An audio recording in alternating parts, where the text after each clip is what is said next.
After washing your clothes, it's time to dry them. First, check the lint trap and discard any lint. A clean lint trap will help your clothes dry quicker and more efficiently. Now let's load the dryer. Do not dry comforters, spandex, shoes, bath mats, stockings, clothes with rhinestones, or any other loose embroidery, and bras. When loading the dryer, remember, 1 wash load equals 1 dry load. Overloading the dryer will make your clothes dry at a slower rate and may damage the machine.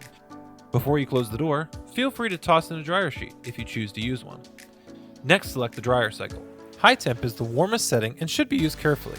This setting may cause shrinking depending on the fabric. Always read clothing labels before selecting the cycle. The medium temperature setting is recommended for anything washed on the regular cycle or permanent press cycle. The low and delicate heat settings are recommended for your delicate clothing. This temperature is also good for loosening wrinkles in fabrics.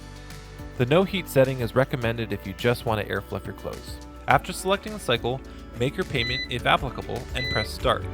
When the cycle is complete, remove your clothes and clean out the lint trap for the next person.